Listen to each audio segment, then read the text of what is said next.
Today I'm here, and I feel great honor by representing my grandfather, George Mason, one of the founding fathers of this great nation that we live here today.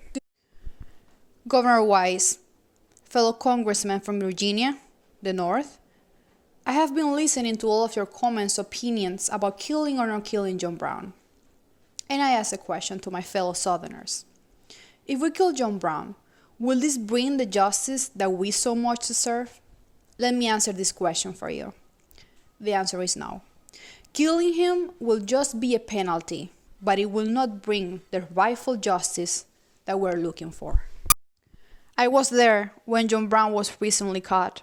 I saw him bleeding on the floor, and in this interview, I could grasp the real personality of this man. And let me tell you something. This is the person that lives his life by the code of honor that we so much respect. After all, right after his son died, right next to him, he kept fighting. Gentlemen, not everyone is capable of doing something like this. Now, don't mistake me. I'm well aware that this man went against the Constitution, against the law. He's a rebel. But let's stop and think for a second.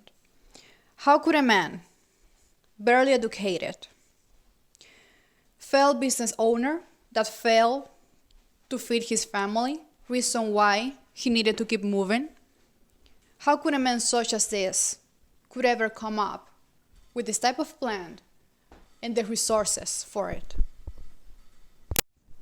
When I was interviewing him in page 32, I asked him, who furnished the money for your expedition? And he said that he could not implicate others. Others, Governor. Who are these other people that he's trying to protect so much? They are the ones inflaming the public mind, cultivating sectional hostility, impregnating the public conscience with the germ of their doctrines. This recent incursion that has been made into the state of Virginia, although disavowed and repudiated, as I have no doubt, it honestly and conscientiously is by most, if not all, of the gentlemen on the other side of the house, is, in my judgment, the necessary, logical, and inevitable sequence of their principles and their doctrines. These last words were said by the Alabama representative J. L. M. Curry on December 10, 1859, page 60. These same doctrines that are always making headlines in the North newspapers and that are poisoning the mind of the Northerners, just like John Brown. Senator William Seward, one of the leading candidates of the Republican faction, gave a speech talking about the irrepressible conflict, but not only him, also Lincoln, talking about how slavery is stopping the progress of this country, and how it needs to stop and come to an end, sooner or later.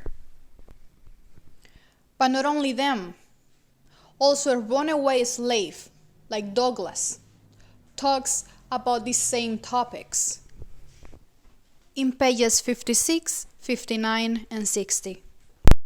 Seward said, in a speech in 1858, that the nation has advanced another stage. It has reached the point where intervention by the government for slavery in slave states will no longer be tolerated. The government is no longer able to intervene in our favor for the protection of our slaves.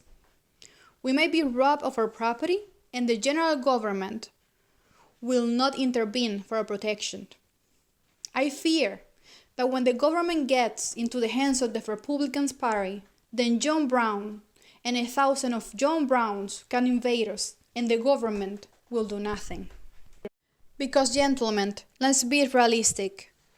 This is just a cloud in the distance, no bigger than a man's hand.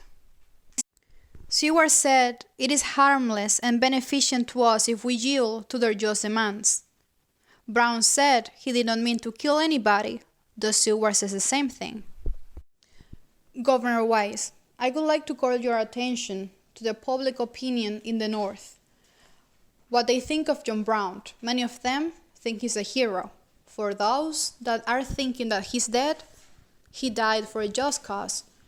They talk as if what happened here in Virginia was nothing, as if we didn't lose anything. Page 64 and 65. If these men, the ones that are truly to blame, really are honorable, then they will come here to defend their ideals, and then John Brown and his deluded followers shall be pardoned. This is the only forum in which real justice will be achieved.